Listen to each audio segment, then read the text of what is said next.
Research Institute, Kenya shilling 1.1 billion for the construction of Kenya National Hospital Burns and Pediatric Center, Kenya shilling 1.2 billion for procurement of family planning and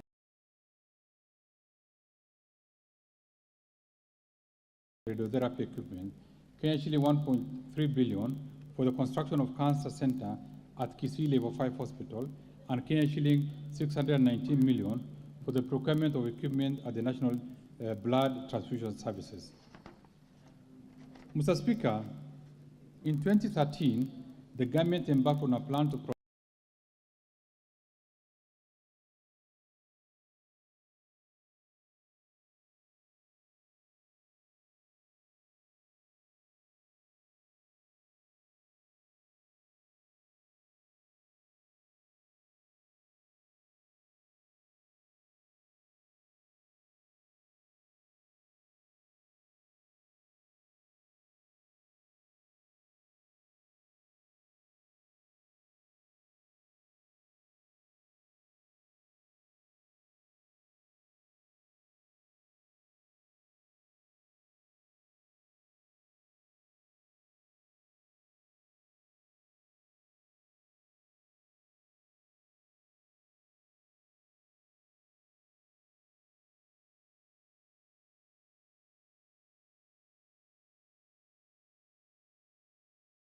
affordable housing units, as well as Kenya shilling 1.2 billion for construction of social housing units.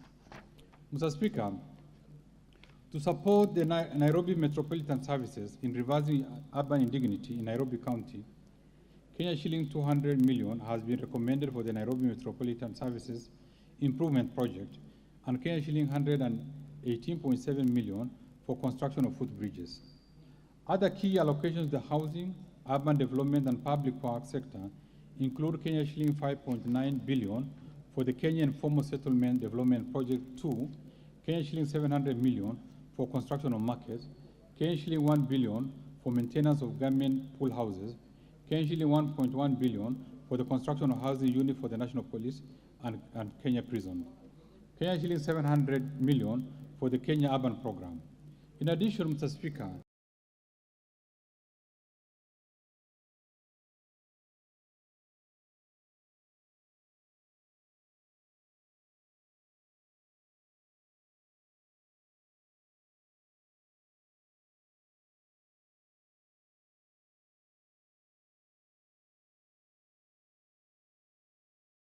and improve livelihoods.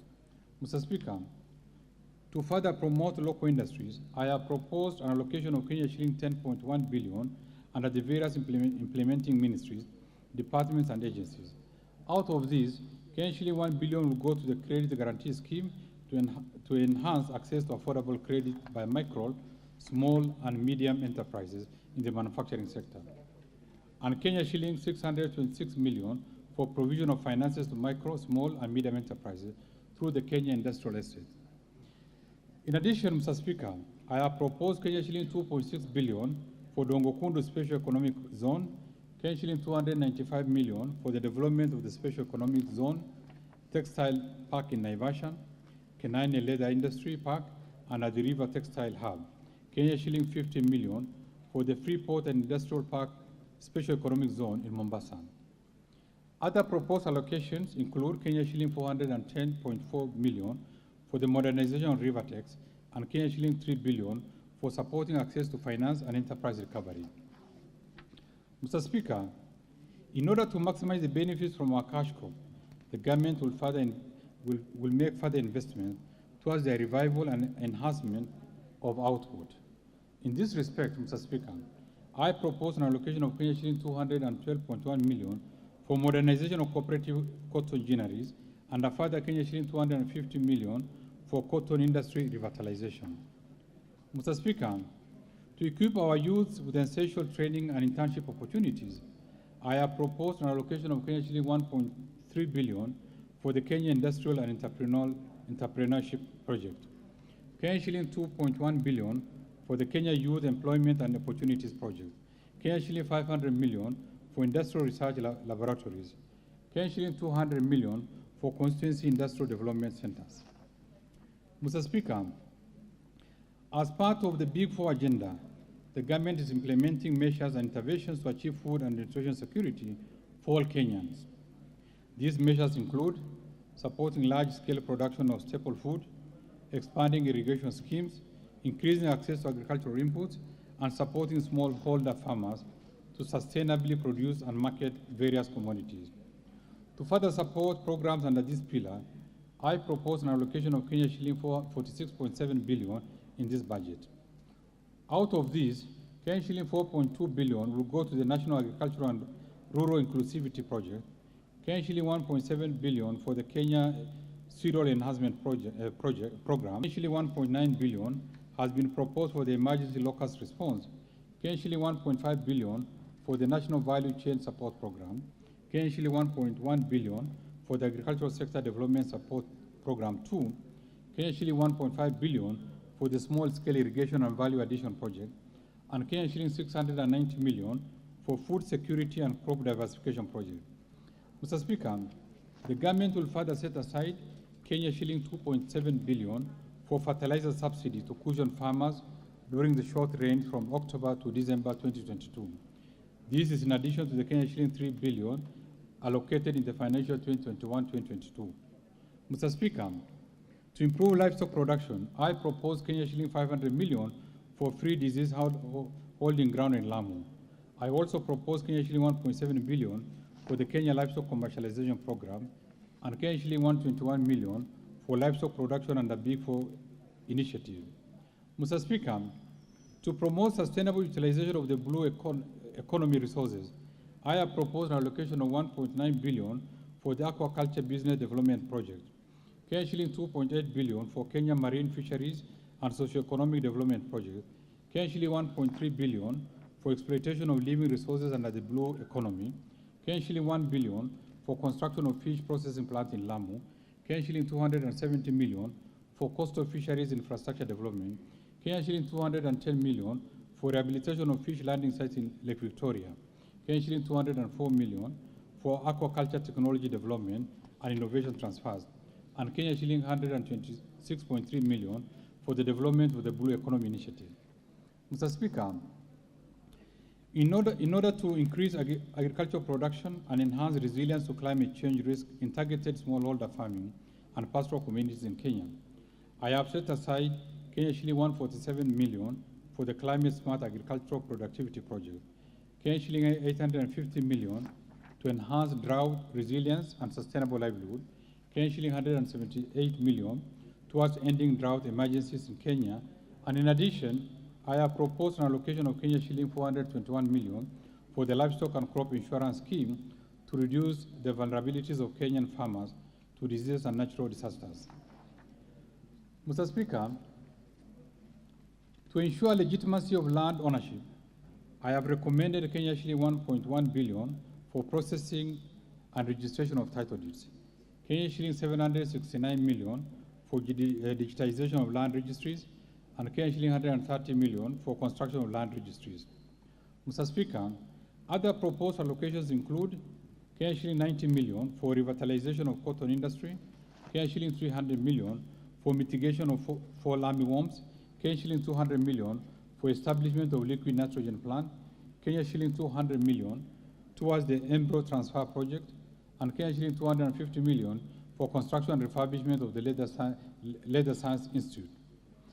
Mr. Speaker, having highlighted expenditures under the Economic Stimulus Program and the Big Four agenda initiatives, I now turn to other proposed areas of expenditure in this budget that will support our path to sustainable and resilient economic recovery.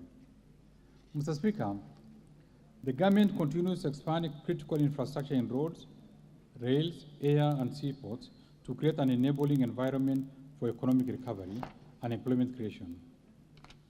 Towards this, I have proposed an allocation of Kenya shilling 212.5 billion to support construction of roads and bridges, as well as their rehabilitation and maintenance. Mr. Speaker, the standard gauge railway has presented a modern and efficient transport system that is safe, comfortable, and affordable for passengers and freights.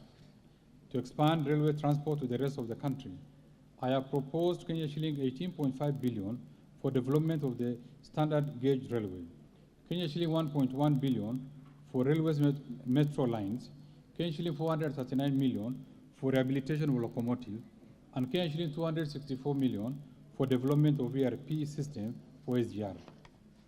Mr. Speaker, to support production of reliable and affordable energy, I propose a total of KSH 91.5 billion, excluding the provision set aside under the Big Four Agenda Initiative.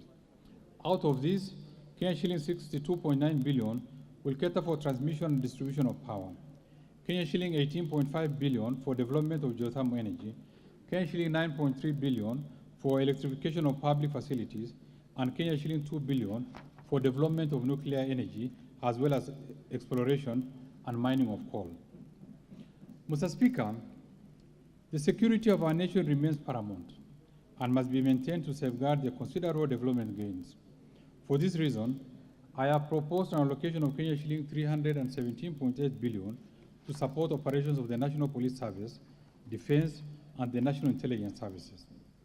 Mr. Speaker, the proposed allocations include Kenya shilling 128.4 billion for defense, Kenya shilling 46.4 billion for the National Intelligence Service, and Kenya shilling 122.2 billion for police and prison service, Kenya shilling 10.7 billion for leasing of police motor vehicles, and Kenya shilling 1 billion for police modernization program, Kenya shilling 1 billion for the National Communication and Surveillance System, and Kenya shilling 335 million for the equipment of the National Forensic Laboratory. Mr. Speaker, other proposed allocations include Kenya shilling 4.8 billion for medical insurance for the National Police Service and prisons, Kenya shilling 2.3 billion for the group personal insurance for the National Police Service and prisons, as well as Kenya shilling 1 billion for the National Integrated Identity Management System. Mr. Speaker, we are committed to provide access to quality education for our children and youth. This will indeed facilitate realization of their full potential and enable them effectively contribute to the development of the country. The allocation and efficiency in spending on education has been increased to improve outcomes. As a result, access to education at all levels has improved remarkably, as evidenced by the increased enrollment in the basic and tertiary institutions. To further improve education outcomes, I propose a total of Kenya shilling 544.4 billion to support programs in the education sector.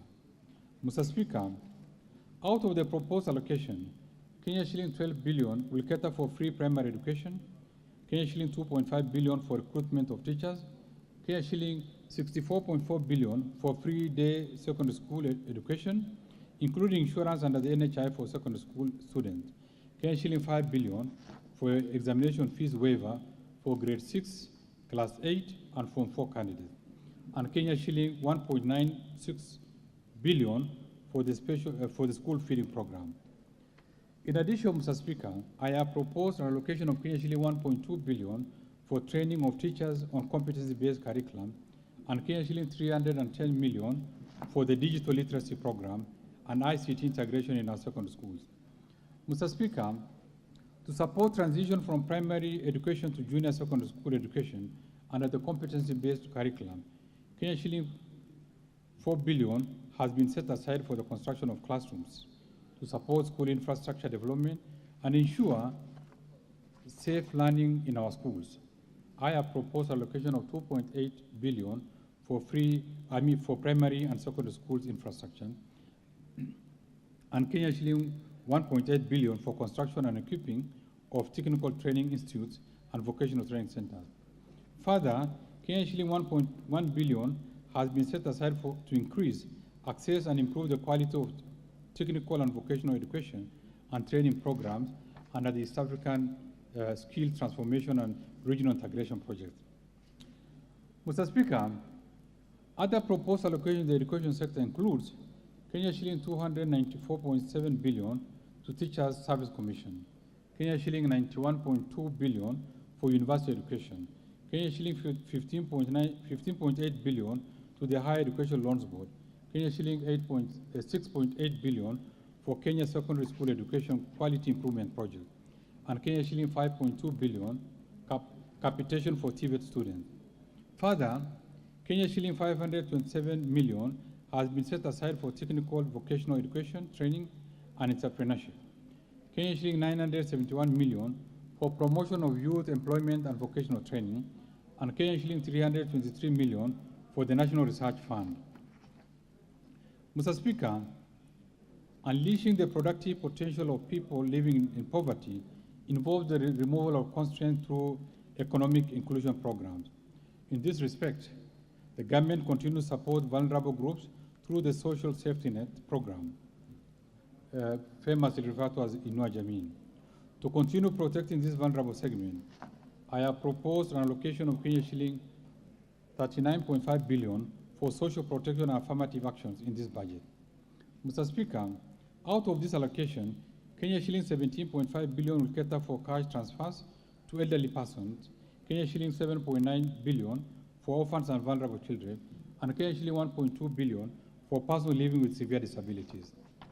Mr. Speaker, the proposed allocation also includes Kenya shilling 5.1 billion for the Kenya Hunger Safety Net program, Kenya shilling 500 million for the National Drought Emergency Fund, Kenya shilling 2.6 billion for the Kenya Development Response to Displacement Impact Project, and Kenya shilling 2.8 billion for the Kenya Social and Economic Inclusion Project. In addition, Kenya shilling 933.8 million will go to the Child Welfare Society of Kenya, and Kenya shilling 400 million for the Presidential Bursary for the Orphans, and Kenya shilling 459 million for the National Development Fund for persons living with disabilities. Mr. Speaker, we acknowledge and support the critical role that youth and women play in nation building. The need for full and equal participation of youth and women across all spheres of the economy needs to be accelerated and sustained.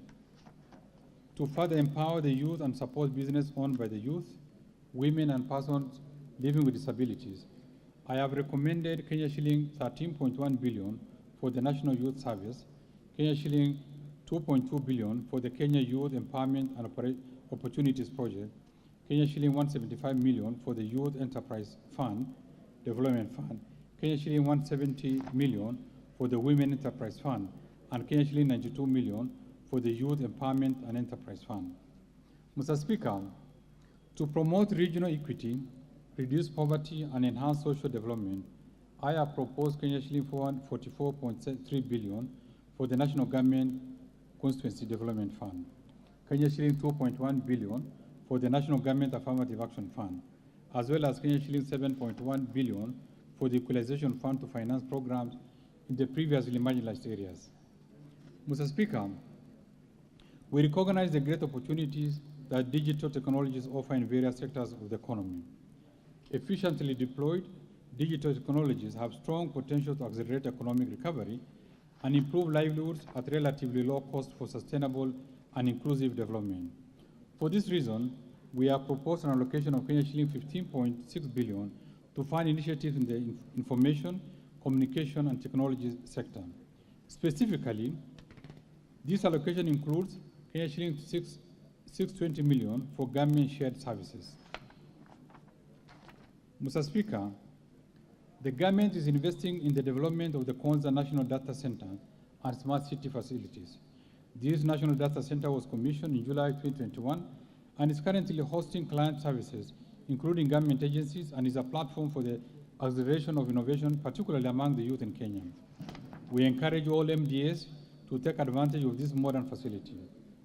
Mr. Speaker, to fast-track the development of the Konza Technopolis City, I have proposed an allocation of Kenya shilling 5.2 billion for the horizontal infrastructure phase 1 and Kenya shilling 3.8 billion for Konza Data Center and Smart City facilities.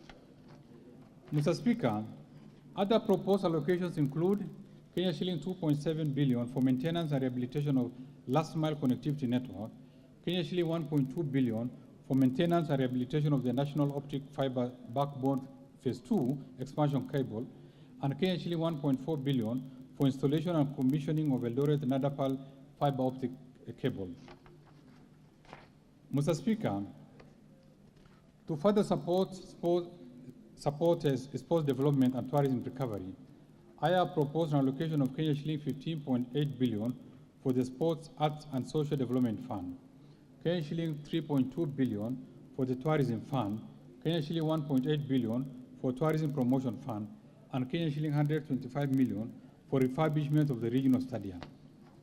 Mr. Speaker, environmental protection and access to adequate supply of clean water is fundamental for the achievement of the socio-economic development envisioned by the Kenya Vision 2030. To expand access to clean and adequate water for domestic and agricultural use, I have proposed an allocation of Kenya shilling 45.9 billion for water and sewerage infrastructure development, Kenya shilling 16 billion for water resource management, and Kenya shilling 9.8 billion for water storage and flood control. In addition, I have set aside Kenya shilling 8.5 billion for irrigation and land reclamation, and Kenya shilling 2.1 billion for water harvesting and storage for irrigation. Mr. Speaker, in order to support environment and water conservation, I propose to set aside Kenya shilling 10.2 billion for forest and water towers conservation, Kenya shilling 3.1 billion for environment management and protection, Kenya shilling 1.5 billion for meteorological services, and Kenya shilling 7 billion for wildlife conservation and management. Mr. Speaker, stronger institutions and effective policy implementation and management of resource improve service delivery, transparency, and accountability. We shall continue to seek better public service delivery by building and sustaining strong, efficient, and accountable institutions. In order to enhance good governance and scale up our fight against corruption, I propose an allocation of Kenya shilling 3.6 billion for the Ethics and Anti-Corruption Commission, Kenya shilling 3.4 billion for the Office of the Director of Public Prosecution, Kenya shilling 8.4 billion for the Criminal Investigation Department Services, and Kenya shilling 6.4 billion for the Office of the Auditor General. Additionally, Mr. Speaker, to enhance the oversight and legislative role of Parliament and access to justice, I propose an allocation of Kenya shilling 50.2 billion to Parliament and Kenya shilling 18.9 billion to the judiciary. Mr. Speaker, in order to facilitate the 2022 general elections, we allocated Kenya shilling 22.9 billion in the current financial year 2021-2022, and I further propose an allocation of Kenya shilling 21.7 billion in the financial year 2022-2023 to the Independent Electoral and Boundaries Commission. Mr. Speaker, the county governments will receive a proposed allocation of Kenya shilling 370 billion as equitable share in the financial year 2022-2023. These represent 27.3% of the most recent audited and approved revenue raised nationally. Mr. Speaker, in addition to the equitable share of revenue raised nationally, the county governments will receive recommended conditional allocations amounting to Kenya shilling 37.1 billion, bringing the total allocation of the county governments in the financial year 2022-2023 to Kenya shilling 407 billion. Mr. Speaker, we have also complied with the High Court ruling on conditional grants to county government. In this regard, conditional grants have now been excluded from the Division of Revenue Bill 2022, unlike in the case of last financial year. I note with appreciation that this House has unlocked the stalemate on the county government's grant bills. This bill will provide a legal framework for transferring conditional grants to the county government, transfer of functions between national county government. Mr. Speaker, in order to ensure that the process of transfer of functions between the national county government is clearly provided for in law, we are developing a legislation to operationalize Article 187 and 189 of the Constitution on transfer of functions and cooperation between the national and the county governments. The proposed legislative framework will provide transparency in the administration of intergovernmental transfers in respect of transferred functions and cooperations between government. Once completed, the legislative proposal will be submitted to this Honorable House for consideration and approval. Mr. Speaker, in order to support county governments' efforts to enhance their own source revenue, the National Treasury has submitted the county government bill, revenue raising process bill, to this August House. The bill will regulate the manner in which counties introduce or vary fees and charges.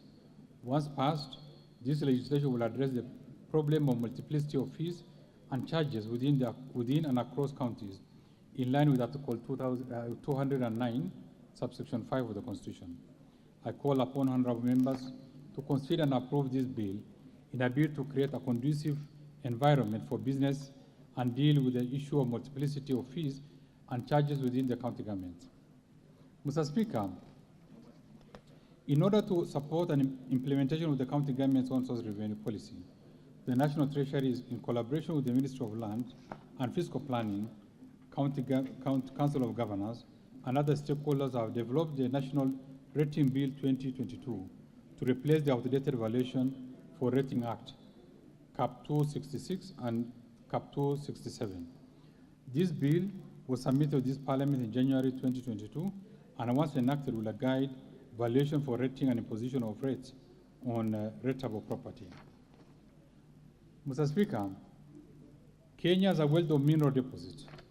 From the financial year 2016-17 and 2019-20, the government collected a total of shilling 5.5 billion in royalties from extractive activities.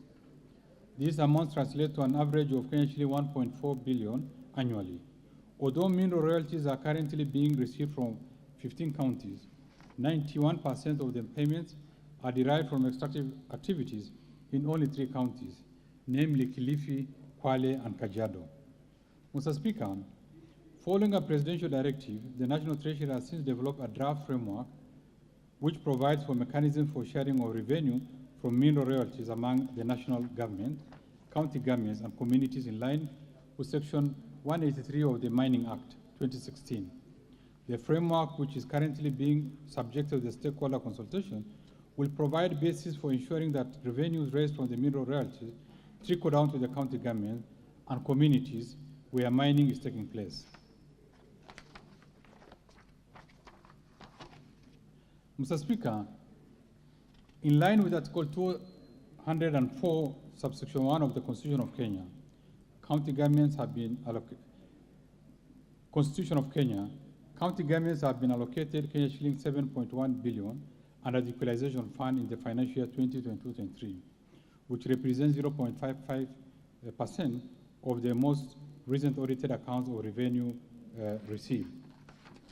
Mr. Speaker, following the High Court ruling on the petition number 272 of 2016 of 5th November 2019, quashing the guidelines of administration of Equalization Fund and ensuing disbandment of the Fund's Advisory Board, all expenditures of the fund were stopped. To mitigate this, Mr. Speaker, the National Treasury, in collaboration with other stakeholders, developed the PFM regulations 2021, which was approved by Parliament in October 2021. Mr. Speaker, following the appointment of the Advisory Board and establishment of the Secretariat, it is expected that completion of projects as identified under the first policy and the implementation of the programs in the second and subsequent policies will now be fast-tracked. Mr. Speaker, continued delays in payment of pending bills to entities that provide goods and services to both national and county governments have affected liquidity and operation of these entities. In a number of cases, this has led to closure of businesses, affecting livelihoods of the suppliers. Though some progress was noted in the settlement of these pending bills by the national county government, we still have challenges where a number of suppliers are owed large amounts of money. In this regard, I direct government ministries, departments and agencies, as well as the county governments, to clear all their pending bills by 30th June 2022. In addition, we call upon all the MDAs and county governments to avoid accumulation of pending bills and ensure that payments are made as and when due. Mr. Speaker, I now want to highlight the tax policy measures for the financial 2022-23 budget, which are contained in the Finance Bill 2022. I will also highlight custom measures that Kenya will be presenting for consideration by the East African Community Ministers responsible for finance and economic affairs in their pre-budget consultation plan for May this year.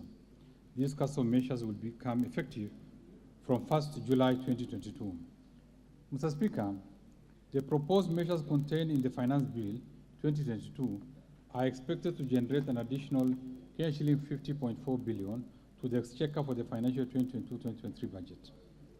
Mr. Speaker, as earlier indicated in this statement, we consulted other partner states in the East African community, and Kenya was allowed to present its budget statement earlier than the other partner states.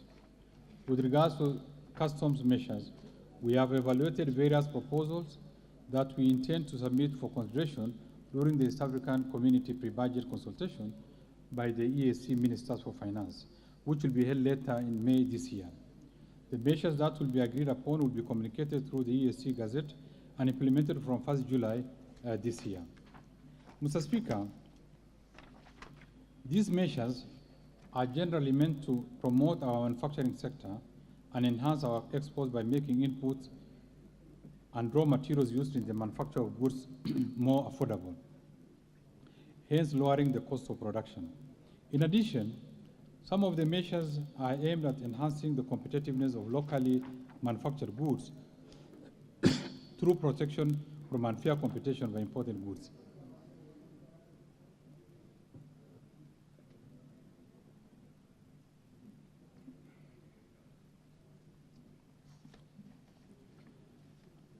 Some of the custom measures are also geared towards protecting of critical sectors of our economy, like agriculture, from unfair competition occasioned by importation of products that can be produced by our gallant farmers.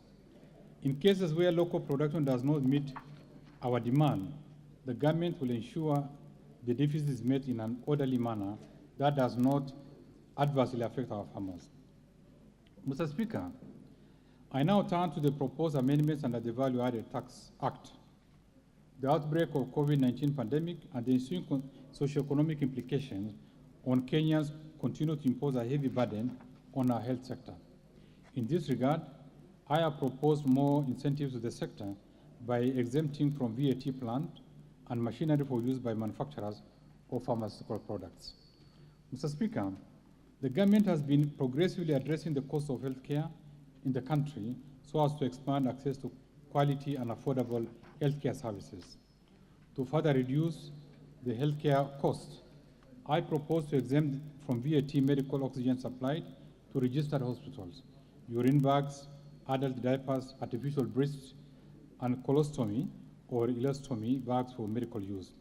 Mr. Speaker, assembly of motor vehicles and manufacture of motor vehicle parts locally has gained traction. In order to encourage more investment, especially in the manufacture of passenger motor vehicles locally, I propose to exempt from VAT inputs and raw materials used in the manufacture of passenger motor vehicles. Additionally, I propose to exempt locally manufactured passenger motor vehicles from VAT.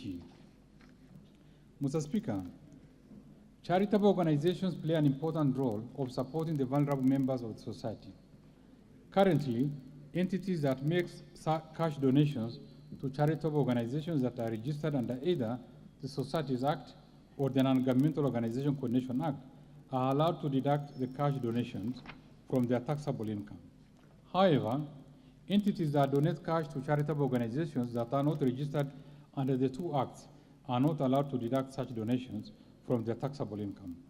To address this challenge, I propose to amend the Income Tax Act to allow all entities that donate cash to charitable organizations to deduct the donations from their taxable income. Mr. Speaker, Kenya has witnessed significant growth in the use of financial derivatives, including hedging, futures, and options. However, there is no provision in the Income Tax Act to charge the gains accruing from the financial derivatives to non-residents. To ensure equity and fairness, I propose to amend the Income Tax Act to provide for the taxation of gains accruing to the non-residents for the transaction involving financial derivatives in Kenya.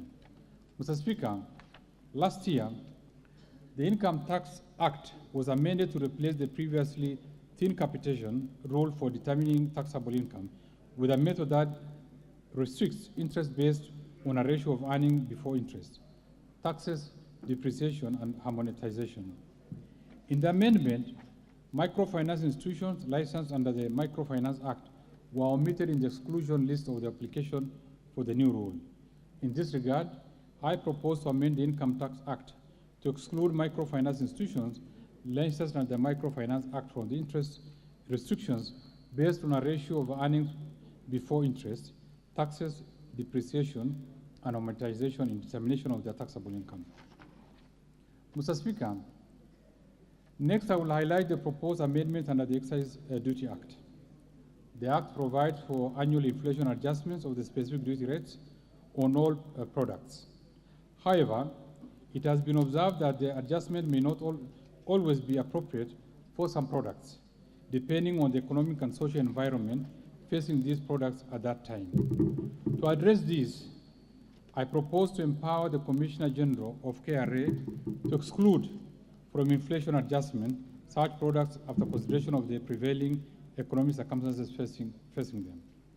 Mr. Speaker, last year, the Excise Duty Act was amended to introduce excise duty on all imported eggs. This was meant to protect local producers of eggs. However, we have noted that the tax has adversely affected the hatching business, as there is insufficient local capacity to supply all the required eggs for hatching. To address this situation, I propose to exempt from excise duty eggs from hatching imported by licensed hatcheries upon recommendation by the responsible Cabinet Secretary. Mr. Speaker, neutral spirit is an input for manufacture of pharmaceutical products. Manufacturers of pharmaceutical products, which are not subject to excise duty, are entitled to a refund of the excise duty paid on the raw materials or inputs. The processing of such refunds takes time, hence creating cash flow challenges. To address this concern, I propose to exempt neutral spirit used by the registered pharmaceutical manufacturers upon approval of the Commissioner General of KRA from excise duty. Mr. Speaker, currently, locally assembled motor vehicles are exempt from excise duty. In order to ensure the same treatment for manufactured passenger motor vehicles, I propose to exempt from excise duty locally manufactured passenger motor vehicles. This is aimed at encouraging investment in this sector and enhancing competitiveness of locally manufactured passenger motor vehicles. Mr. Speaker, gambling, gaming, and alcohol addiction have become prevalent in our society. These habits are extremely addictive and can result in a variety of harmful repercussions, especially to the youth. Advertisements for alcoholic beverages, betting, and gaming contribute greatly to the promotion of these habits. To discourage the promotion of these products and activities, I propose to introduce excise duty of 15% on fees charged by all television stations, print media, billboards, and radio stations for advertisements of these activities. Mr. Speaker, in the recent years, innovations in the tobacco industry have led to the introduction of new products beyond e-cigarettes. These products continue to negatively affect the health of our citizens. The design of these products and the taxation regime makes them easily accessible to users, including the school children and the youth, thus leading to nicotine addiction and consequently smoking and use of other drugs. In order to prevent these habits and make the liquid nicotine used in these devices less accessible to users, including the school children and the youth, I propose to change the taxation regime for liquid nicotine from current shilling per unit to an excise duty of shilling 70 per milliliter. Mr. Speaker, in the bill, I have also proposed to increase the specific rates of excise duty for a number of products by 10% to generate additional revenue for the government. Given the recent global increase in oil prices, I have excluded petroleum products from this increase. Mr. Speaker, I now turn to the proposed amendments under the Miscellaneous Fees and Levies Act.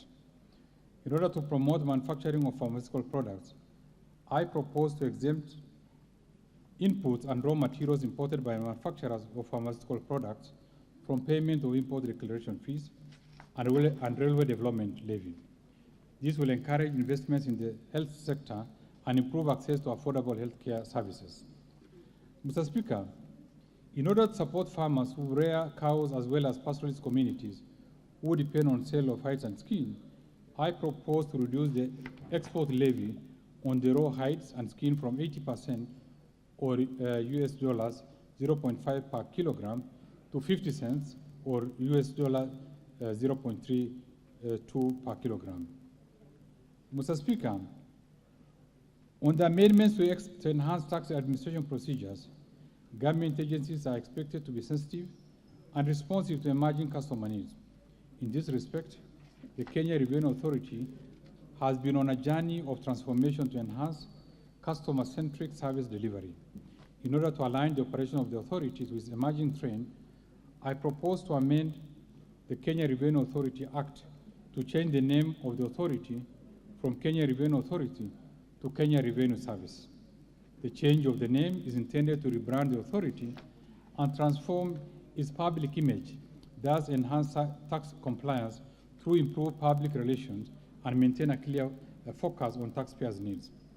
I have also proposed consequential amendments to other statutes which make reference to the name Kenya Revenue Authority and align them to the proposed new name.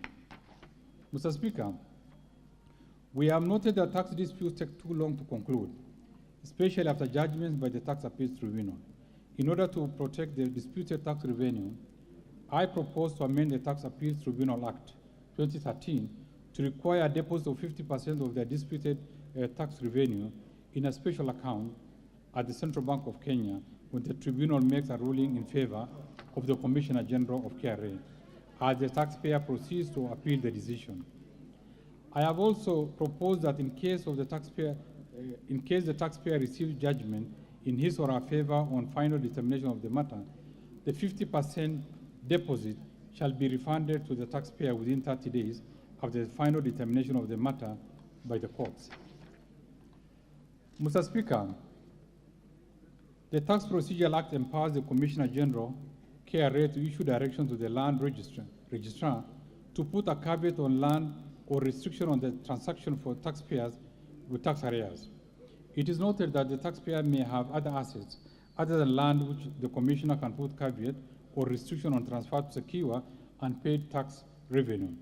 In this respect, I propose to amend the Tax Procedure Act to require registrars of ships, aircrafts, motor vehicles, and any other properties that may be used as security for unpaid taxes to restrict the disposal or transaction of these assets upon receipt of direction from the Commissioner. Mr. Speaker, the Tax Procedures Act empowers the Commissioner General KRA to request for additional information from the taxpayers in order to facilitate determination of an objection on assessment tax. The Act does not specify the number of times that the Commissioner can request for such information on a particular case. This prolongs the determination of tax disputes, as additional information can be requested severally, and any request for additional information provides the Commissioner with additional 60 days to make a decision. In order to address this gap, I propose to amend the Act to require the Commissioner to issue a decision on objection by taxpayer within one cycle of 60 days from the date of receiving a valid objection by a taxpayer. Mr. Speaker, Kenya ratified and deposited the Multilateral Convention for Mutually Administrative Service Assistance in the tax matter with the Global Forum on Transparency and Exchange of Information on Tax Matters in July 2020. Under this convention, Kenya is expected to exchange information on tax matters with tax jurisdictions that are members of the forum.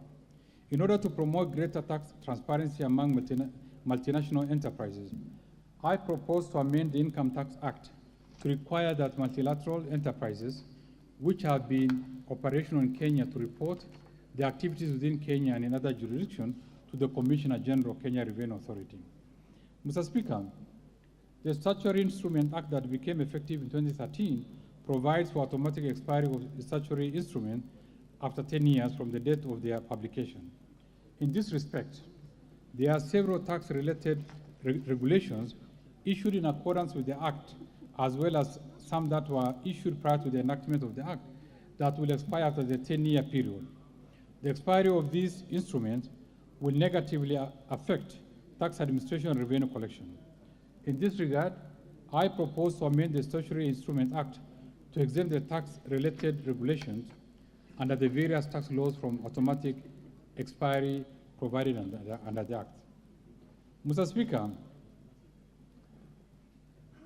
This administration has implemented socioeconomic transformative programs and a devolved system of government that required enormous financial resources. At the same time, the country was confronted by some degree of security challenges, the twin global challenges of COVID-19 pandemic and climate change, and the desert locust invasion that impacted on food security. In the midst of all this, Mr. Speaker, the government has successfully maintained macroeconomic stability, achieved growth rates above that of sub-Saharan African region, and improved welfare of Kenyans. In conclusion, therefore, Mr. Speaker, our sustained investments since 2013 have significantly transformed our economy and strengthened our resilience. Encouraged by this, our economy has bounced back, giving our people incredible optimism, even in the situation of extreme challenges. Mr. Speaker, we are proud of our socioeconomic achievements and seek to sustain high economic growth so as to improve the welfare of our people. Considering the envisaged development agenda and the limited fiscal space, we have carefully balanced the difficult choices in resource allocation in order to finance the highest priorities that will propel this country to greater heights of prosperity. I am confident that we have made the right decisions that will accelerate the pace of our economic growth.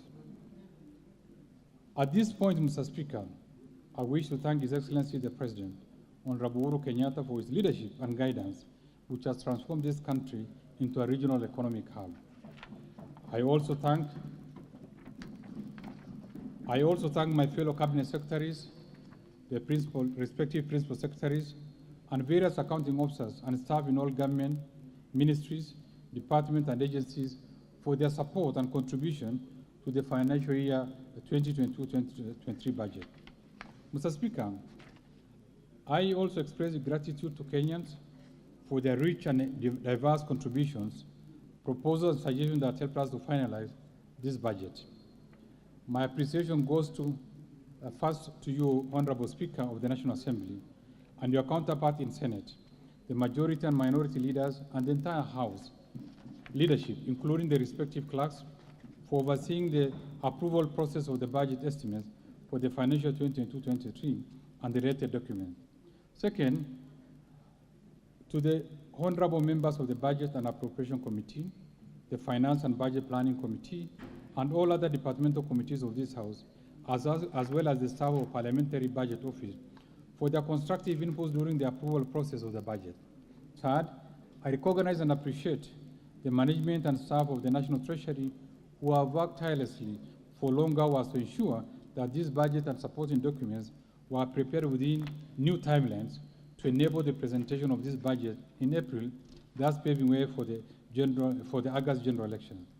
Fourth, the Kenya Revenue Authority, Central Bank of Kenya, Attorney General's Office, Commission on Revenue Allocation, financial sector regulators, and the various agencies under the National Treasury and the planning for their contribution and advice during the budget process. Fifth, my gratitude goes to our multilateral and bilateral development partners for their continued technical and financial support.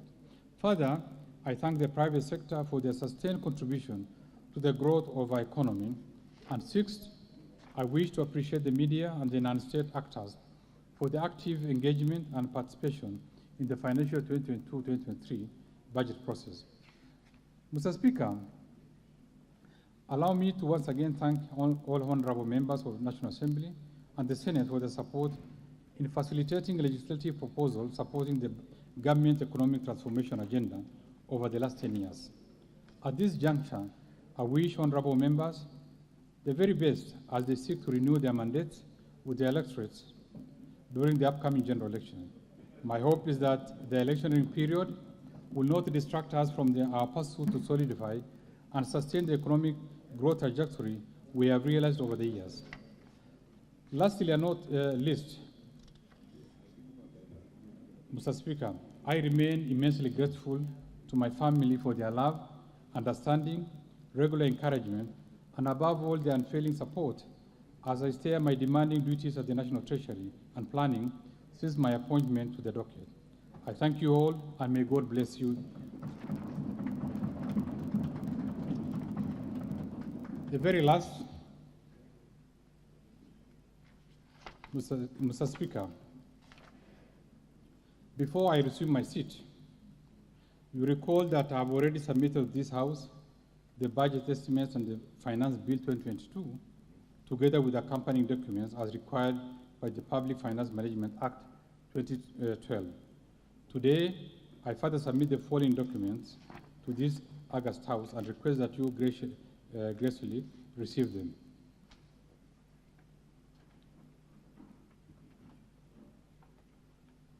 Honorable Speaker, the documents include the budget statement of the financial year 2022-2023, the budget policy statement 2022, estimates of revenue, grants, and loans for the financial year 2022-2023 budget, financial statement for the year 2022-2023 budget, medium-term debt management strategy 2022, sixth, budget highlights, the Mwananchi Guide for the financial year 2022-2023, and lastly, the statistical annex to the budget statement for the financial year 2022-2023. Thank you, Honorable Speaker.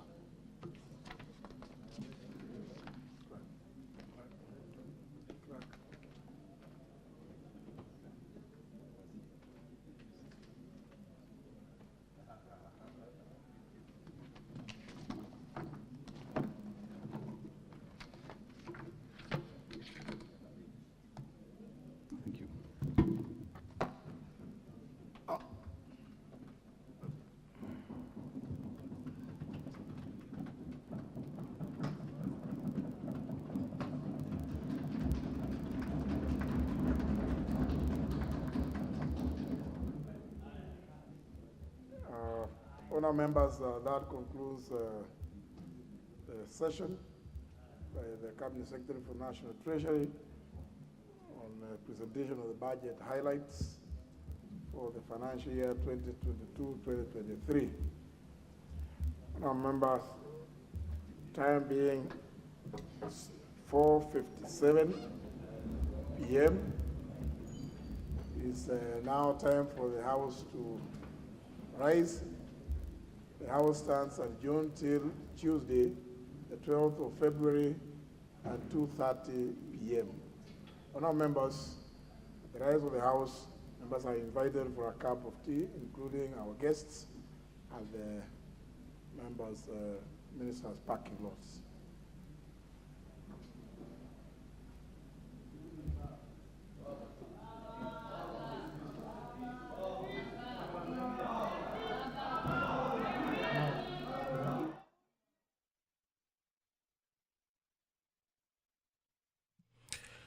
You have been watching a special broadcast of the National Assembly proceedings where the Cabinet Secretary for National Treasury and Planning, Ambassador Ukur Yatani, has been making a public pronouncement of the budget highlights and revenue-raising measures for the national government for the financial year 2022-2023.